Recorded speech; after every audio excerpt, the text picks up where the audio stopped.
नमस्कार, मैं हूं आपके साथ शुभांगी ठाकुर और आप देख रहे हैं गुनाह, जिसके जरिए IBC 24 आपको करता है बागबान उन वारदातों से जो हमारे आसपास घट रही है, जो खौफ फैलाती है और भीतर तक झकझोर कर रख देती है। ऐसी वारदातों से बचने हम आपको करते हैं सावधान।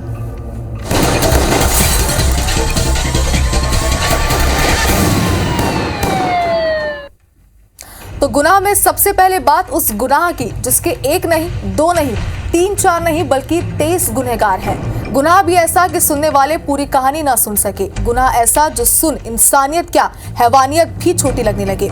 ये गुनाह हुआ वाराणसी में और इसकी पूरी कहानी हम आपको दिखाने जा रहे हैं। इसे देखकर हम खुद भी अचंभे में हैं कि क्या सच में यही घोर कलयुग है और क्या महिलाओं की समाज में बस अब यही जगह रह गई है। देखिए आप इस रिपोर्ट में।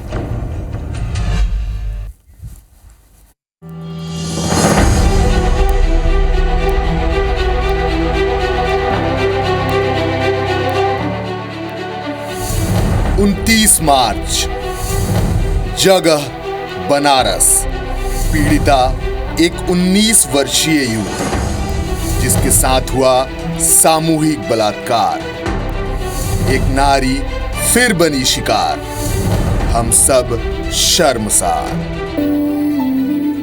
आज के समय में जब हम बाहर निकलते हैं तो हम अपने दोस्त या परिचितों पर भरोसा करते हैं, लेकिन यह सब तब एक बुरे सपने में तब्दील हो जाता है जब यही भरोसा आपकी पीठ पर छुरा भोंक दे। बनारस में 19 वर्षीय युवती के साथ भी कुछ ऐसा ही हुआ। वह निकली थी कुछ देर के लिए, अपने दोस्त के घर गई थी, लेकिन वापस लौटी 7 दिनों के बाद और 23 दरिंदे उसे अपनी हवस का शिकार बना चुके थे। इन 7 दिनों में उसके साथ क्या क्या हुआ हम आपको बताने की कोशिश करते हैं। 29 मार्च 2025 युवती की मां के द्वारा पुलिस को दिए गए तहरीर के अनुसार उनकी 19 वर्षीय बेटी 29 मार्च को अपनी दोस्त के घर गई। वहां से लौटते वक्त रास्ते में उसका परिचित राज विश्वकर्मा मिला, जो उसे लंका स्थित अपने कैफे लेकर गया और वहां उसके साथ रात भर दुष्कर्म किया। वह चीखती रही, अपनी आबरू बचाने की कोशिश करती रही, लेकिन उसका मददगार वहां कोई न था। 30 मार्च जब अगले दिन कैफे से किसी तरह निकली तो युवती को समीर मिला, जो कि अपने दोस्त के साथ बाइक से युवती को हाईवे पर ले गया। बाइक पर ही युवती के साथ उसने गलत हरकत की और फिर नदेसर के पास उसे छोड़ दिया। 31 मार्च युवती पूरी रात बदहवास पड़ी रही।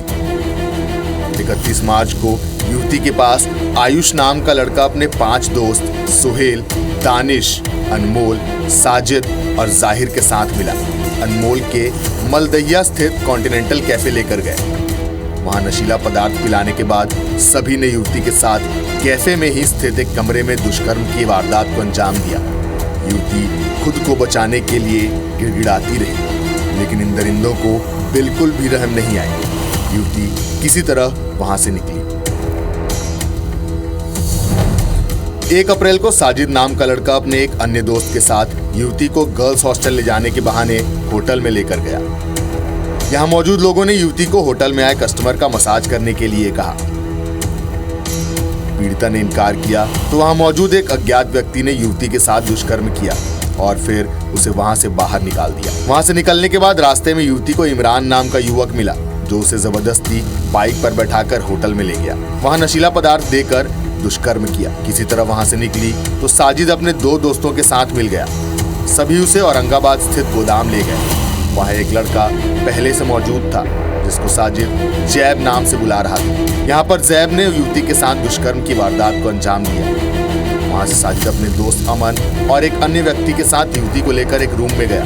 वहां साजिद के दोनों दोस्तों ने मिलकर युवती के साथ दरिंदगी की। इस घटना के बाद इन दरिंदों ने युवती को किसी अनजान जगह पर छोड़ दिया। उनके चंगुल से किसी तरह निकलकर युवती सिगरा IP मॉल के पास पहुंची, जहां किसी तरह रात गुजारी। 2 अप्रैल को मॉल के पास ही राज नाम का लड़का अपने एक दोस्त के साथ मिला और युवती को हुकुलगंज बगवा नाला स्थित घर की छत पर ले गया। उसे चाउमीन में नशीला पदार्थ मिलाकर खिलाने के बाद राज खान ने दुष्कर्म किया और फिर नशे की हालत में युवती को 80 घाट पर छोड़ दिया। अगले दिन युवती अपने दोस्त के घर गई और नशे के कारण वहीं पर सो गई। शाम को दोस्त के घर से निकलने पर उसे दानिश मिला, जो फिर से युवती को एक कमरे पर ले गया जहां पहले से सुहेल, शुएब और एक अन्य व्यक्ति मौजूद थे। सभी ने बारी बारी युवती के साथ दुष्कर्म किया। इसके बाद उसे नशे की हालत में चौका घाट के पास छोड़ दिया। 4 अप्रैल को पीड़िता किसी तरह घर पहुंची और परिजनों को आपबीती बताई। यह सब सुनकर परिवार के लोग दंग रह गए। उन्हें अपने कानों पर भरोसा ही नहीं हुआ। इन 7 दिनों में 23 युवकों ने 19 वर्षीय युवती के साथ सामूहिक दुष्कर्म जैसी वारदात को अंजाम दिया। 7 दिनों तक उसे अपनी हवस का शिकार बनाते रहे। इन दिनों में स्थान और चेहरे बदलते रहे, लेकिन युवती को जो भी मिलता वह हैवान ही निकलता। घटना से बदहवास युवती का मददगार बनकर उसके पास कई युवक आए, लेकिन उसकी मदद करने की बजाय उसे अपनी दरिंदगी का शिकार ही बनाया। दरिंदों के चंगुल से बचकर घर पहुंची युवती ने परिजनों के साथ लालपुर पांडेपुर थाना पहुंचकर 12 नामजद और 11 अज्ञात के खिलाफ मुकदमा दर्ज कराया है। पुलिस ने युवती की निशानदेही पर कई होटल और हुक्का बार में छापा मारकर 6 आरोपित को गिरफ्तार भी किया है। हालांकि पुलिस युवती के बयान को संदिग्ध भी मान रही है। सहेली के घर जाने के नाम पे घर से निकली थी और उसके बाद जो है उसके साथ सारी घटनाएं ये हुई हैं, लेकिन सारी कोशिशों के बावजूद जब लड़की नहीं मिली तो पुलिस के पास हमको आना पड़ा। कब, कौन सी डेट में आप आए? 3 तारीख को हमने 3 अप्रैल पुलिस से संपर्क किया था। उसके बाद 4 तारीख को लड़की बरामद हुई पुलिस द्वारा। उसका हालत बहुत खराब था, बताने की स्थिति में नहीं थी। जब सामान्य स्थिति थोड़ी हुई तो वो सारी घटनाओं को बारी बारी से बताई। बेटी ने भारत में वैसे तो महिलाओं को पूजा जाता है, उन्हें देवी का रूप कहा जाता है। हम भारत को भी माँ कहकर पुकारते हैं, लेकिन इसी भारत में अब बहन, बेटी, माँ कोई भी महफूज नहीं है। बनारस में जो घटना हुई वह लोगों की कुंठित मानसिकता को दर्शाती है और ये सवाल खड़ी करती है कि जिस समाज में हम रहते हैं, जिन लोगों के बीच हम रहते हैं, जिन्हें हम दोस्त, रिश्तेदार, परिजन या परिचित कहते हैं, उनकी सोच कैसी है, वह किस मानसिकता के हैं और क्या अब हम किसी पर भी भरोसा नहीं कर सकते। फिलहाल जरूरत है इस मामले में कड़ी और त्वरित जांच की और आरोपियों को ऐसी सजा देने की कि वह मिसाल बने और याद रखा जाए कि जो लोग ऐसे अमानवीय कृत्य करेंगे तो भारत का कानून उनके साथ किस तरह का बर्ताव करेगा। Bureau report, IBC 24। और अब बात करते हैं पंजाब की, जहां बीजेपी नेता के घर देर रात ग्रेनेड फेंके गए। इस हमले से पूरा इलाका दहल उठा। हमले की खबर लगते ही पुलिस प्रशासन के साथ साथ राजनेता भी अलर्ट हुए और जांच पड़ताल शुरू की गई। जांच के बाद इस हमले में पाकिस्तान के ISI और लॉरेंस बिश्नोई गैंग को जोड़ा जा रहा है, जिससे पंजाब में बवाल खड़ा हो गया। देखिए इस पर रिपोर्ट। ये धमाका पंजाब के पूर्व कैबिनेट मंत्री और बीजेपी के वरिष्ठ नेता मनोरंजन कालिया के घर बीती रात हुआ। ई रिक्शे में बैठकर आए कुछ लोगों ने उनके घर में ग्रेनेड फेंका, जिससे तेज धमाका हुआ। हमले के वक्त पूर्व मंत्री अपने घर में सो रहे थे। उनके साथ परिवार के अन्य सदस्य भी घर में ही थे। ये सारा घटनाक्रम उनके घर के बाहर लगे CCTV में कैद हुआ। देखिए, जो हालात है सामने ही है लोगों के, जो इस तरह से है क्योंकि लॉ एंड ऑर्डर किसी भी सरकार का प्रथम जिम्मेवारी है कि वो मेंटेन करे और बेहतर बनाए, लेकिन बैड टू वर्स हो रहा है, उसी का नतीजा है। तो लोग पंजाब का पीस डिस्टर्ब करना चाहते हैं, तो उनकी जो है इतनी हिम्मत बढ़ गई है अब, ये भी अब वो घरों तक पहुंच गए हैं। जालंधर पुलिस ने 12 घंटे में ग्रेनेड फेंकने वाले 2 आरोपियों को गिरफ्तार कर लिया। आरोपियों की पहचान रविंदर कुमार निवासी सुभाना रोड, गढ़ा और सतीश उर्फ काका निवासी भार्गव कैंप के रूप में हुई। पुलिस ने ई रिक्शे को भी बरामद कर लिया है। पंजाब के लॉ एंड ऑर्डर DGP अर्पित शुक्ला ने मंगलवार को चंडीगढ़ में प्रेस कॉन्फ्रेंस कर कहा कि पाकिस्तानी खुफिया एजेंसी ISI ने हमला करवाया। इसमें पाकिस्तान में बैठे डॉन शहजाद भट्टी, जीशान अख्तर और लॉरेंस गैंग का भी लिंक सामने आया है। घटना पर सवाल जारी है बवाल। जालंधर के सबसे प्रमुख शास्त्री मार्केट चौक के पास रात 2 बजे हमला हुआ। जहां हमला हुआ वहां से 50 मीटर दूर पीसीआर टीम 24 घंटे तैनात रहती है। महज 100 मीटर की दूरी पर पुलिस स्टेशन डिवीजन नंबर 3 भी है। इसके बाद भी 3 युवक पूर्व मंत्री के घर में हैंड ग्रेनेड फेंककर भाग गए। हमले के बाद पंजाब के बीजेपी नेताओं ने जालंधर में प्रदर्शन शुरू किया। बीजेपी पंजाब प्रमुख सुनील जाखड़ ने आप सरकार और पुलिस पर सवाल उठाए। गृह मंत्री अमित शाह ने भी कालिया से बात कर मामले की जानकारी ली है। यहाँ ये अंदाजा लगाया जा सकता है भी सरकार का बिल्कुल कंट्रोल खत्म हो चुका है। यहाँ पे रोज पुलिस चौकियों पे हमले हो रहे हैं। रोज यहाँ पे आप देख रहे हो भी पुलिस स्टेशनों के ऊपर जो ग्रेनेड फेंके जा रहे हैं। पुलिस ने तो कह दिया 9 बजे से पहले आप चौकी और पुलिस स्टेशन बंद कर लीजिए, दरवाजे हमारी जिम्मेवारी नहीं है। और वो बंद हो रहे हैं तो लोगों की कहाँ रक्षा होगी।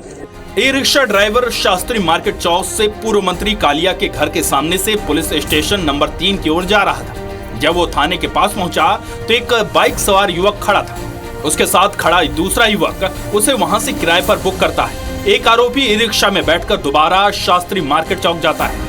युवक ने घर के अंदर ग्रेनेड फेंका और ई रिक्शे में चलता चला गया। पुलिस जांच में पता चला कि ई रिक्शा ड्राइवर रेलवे स्टेशन की ओर भागा। आरोपियों की बाइक शास्त्री मार्केट चौक से हाईवे की ओर चली गई। सीसीटीवी ट्रेल एग्जामिन की जा रही है ਤੇ ਅਸੀਂ ਹੁਣੇ ਐਫਆਈਆਰ ਰਜਿਸਟਰ ਕਰ ਰਹੇ ਹਾਂ ਤੇ ਅੱਗੇ ਇਹਦੇ ਵਿੱਚ ਜੋ ਬਣਦੀ ਕਾਰਵਾਈ ਹੈ ਉਹ ਇਸ ਵਿੱਚ ਲੈ ਕੇ ਜਾ ਰਹੀ ਹੈ। ਫਿਲਹਾਲ ਅਸੀਂ ਏਰੀਆ ਜੋ ਹੈ ਜੋ ਜਿੱਥੇ ਆਪਾਂ ਨੂੰ ਇਨਫੋਰਮੇਸ਼ਨ ਆਈ ਸੋ ਅਸੀਂ ਆਸ-ਪਾਸ ਦਾ ਏਰੀਆ ਸਿਕਿਉਰ ਕੀਤਾ ਹੈ। ਆਪਣੇ ਜ਼ਿਲ੍ਹੇ ਦੇ ਜਿਹੜੇ ਹੋਰ ਸਾਡੇ ਇੰਪੋਰਟੈਂਟ ਪੁਆਇੰਟਸ ਹੈ ਉਹਨਾਂ ਦੀ ਸਿਕਿਉਰਿਟੀ ਤੇ ਮੇਨ ਜਿਹੜਾ ਸਾਡੇ ਬੱਸ ਸਟੈਂਡ रेलवे स्टेशन है ਆਪਾਂ ਉਹਨਾਂ ਦੀ सिक्योरिटी से ठीक की थी। घर में पार्टीशन के लिए लगाया गया दरवाजा और गाड़ी पूरी तरह टूट चुकी थी। घर के अंदर लगी सभी फोटो और सामान बिखर चुका था। घटना के वक्त कालिया, उनकी बहन और बहन के बच्चे घर के अंदर ही थे। सुरक्षा कर्मी भी घर के अंदर थे। क्राइम सीन पर पहुंची पुलिस ने साक्ष्य जुटाए और जांच शुरू कर दी। फिलहाल ये ग्रेनेड है या कुछ और, इस पर फॉरेंसिक टीम जांच कर रही है। कई जगहों से सीसीटीवी फुटेज कब्जे में लिए गए हैं। जांच के बाद ही इस हमले की तस्वीर साफ होगी। लेकिन इस हमले में आईएसआई और लॉरेंस बिश्नोई गैंग का कनेक्शन सामने आने से ये मामला और भी मुश्किल हो गया है, क्योंकि इसी तरह राह चलते पंजाबी सिंगर और कांग्रेस नेता सिद्धू मूसेवाला की गोलियों से भूनकर हत्या कर दी गई थी। ऐसे में जांच एजेंसियों पर इंटेलिजेंस फेलियर को लेकर सवाल उठ रहे हैं। Bureau report IBC 24। और बिलासपुर में एक सनसनीखेज वारदात में पति ने पत्नी की हत्या कर दी। पत्नी की हत्या के बाद पति ने भी फांसी लगाकर सुसाइड कर लिया है। कमरे में जमीन पर पत्नी का और फंदे पर पति का शव मिला है। आपसी झगड़े में वारदात की बात कही जा रही है। पुलिस ने मामला दर्ज कर जांच शुरू कर दी है। दरअसल मामला बेलगहना चौकी क्षेत्र के उमरिया गांव का है, जहां रोजी मजदूरी करने वाले सुख सिंह बैगा ने अपनी पत्नी कुंवारिया बाई की डंडे से पीटकर हत्या कर दी। यही नहीं, पत्नी की हत्या के बाद सुख सिंह ने भी फांसी लगाकर सुसाइड कर लिया है।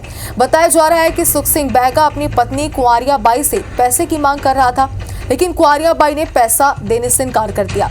इससे आक्रोशित होकर सुख सिंह ने उसकी हत्या कर दी। प्रथम दृष्टया यह लग रहा है कि दोनों के बीच रात्रि में झगड़ा हुआ था और पति ने एक डंडे से जो है पत्नी को वार करके उसकी हत्या कर दी है। साथ ही खुद भी उसी रूम में ही फांसी लगा लिया है और प्रकरण में FIR कर ली गई है हत्या के धाराओं के तहत और इसमें आगे विवेचना की जा रही है। और रतलाम में दोस्तों के साथ शराब पार्टी कर रहे 32 बटालियन के जवान को जान गंवानी पड़ गई। दरअसल हेड कांस्टेबल ने शराब पार्टी के दौरान वहां मौजूद युवक की पत्नी पर बुरी नीयत से कमेंट कर दिया। ये बात युवक और उसके 2 दोस्तों को नागवार गुजरी। इसके बाद तीनों ने मिलकर उसे मौत के घाट उतार दिया। लेकिन जब आरोपी शव को फेंकने रणायना गुजर डैम पहुंचे तो किस्मत और कार दोनों धोखा दे गई और तीनों ग्रामीणों के हत्थे चढ़ गए। फिलहाल पुलिस ने तीनों आरोपियों को गिरफ्तार कर आगे की जांच शुरू कर दी है। मृतक प्रधान आरक्षक गुलाब सिंह बटालियन की अल्फा कंपनी देवास में पदस्थ था और फसल कटाई के लिए छुट्टी लेकर अपने पैतृक गांव आया था। अभी तक की जो इन्वेस्टिगेशन में जो तथ्य आए हैं वो ये आए हैं कि कहीं ना कहीं ये संबंधों से रिलेटेड मामला है आरोपी है उसे कहीं ना कहीं आपस में महिला से संबंध को रिलेटेड होकर ये घटना कारित की गई है और प्रकरण इन्वेस्टिगेशन में है। तीनों आरोपियों की PR ली गई है और बाकी तथ्यों पर भी इन्वेस्टिगेशन की जा रही है। इधर सिंगरौली जिले में 2 लड़कियों से गैंगरेप का मामला सामने आया। कंचनी इलाके में ऑर्केस्ट्रा की 2 लड़कियों के साथ में 2 युवकों ने दुष्कर्म किया। आरोपियों ने दोनों पीड़ितों को छठी कार्यक्रम में प्रोग्राम करवाने के बहाने बुलाया था। वहीं जब दोनों लड़कियां बताए पते पर पहुंची तो आरोपी गुमराह करते हुए दोनों लड़कियों का एक फार्म हाउस में ले गया और जहां आरोपियों ने रेप किया। पीड़ितों की शिकायत पर पुलिस ने आरोपियों के खिलाफ केस दर्ज कर लिया है। हालांकि 24 घंटे बाद भी पुलिस आरोपियों को गिरफ्तार नहीं कर सकी है। और ग्वालियर में लूट के बाद भाग रहे बदमाशों को पकड़ने के दौरान एक पुलिसकर्मी उछलकर उनकी कार की बोनट पर चढ़ गया, लेकिन बदमाशों ने कार नहीं रोकी। पुलिसकर्मी बोनट पर लटका रहा। बदमाश इसी हालत में करीब 1 किलोमीटर तक कार दौड़ाते रहे। इसका वीडियो भी सामने है, आप देखिए टीवी स्क्रीन पर। एक चौराहे पर जब कार की स्पीड कम हुई तो पुलिसकर्मी कूद गया। उसने राहगीरों की मदद से कार का बदमाशों का पीछा किया, लेकिन वो फरार हो गए। इसके बाद उसने अपने अधिकारियों को सूचना देकर नाकेबंदी कराई। आखिरकार कार सवार 2 बदमाश गिरफ्त में आ गए, हालांकि 3 भाग गए। बता दें कि पुलिसकर्मी का नाम नरेंद्र कुमार है, जो कि ग्वालियर में CSP का वाहन चालक है। कार सवार 5 बदमाशों ने नरेंद्र कुमार से 10,000 रुपए नकद और ATM कार्ड लूटकर भागने लगे थे। नरेंद्र कुमार ने उनका पीछा किया। इस दौरान पुलिसकर्मी बदमाशों की कार पर लटक गया।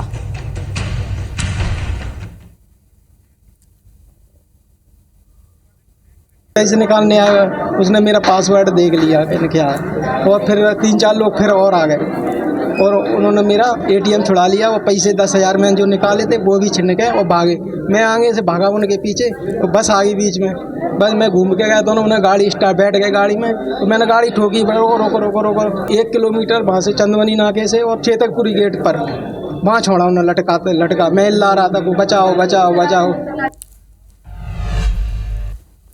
और गुनाह में इसी के साथ फिलहाल इतना ही। यहाँ रुकते हैं एक छोटे से ब्रेक लिए, जल्द हाजिर होंगे और देखेंगे कुछ खबरें फास्ट अंदाज में।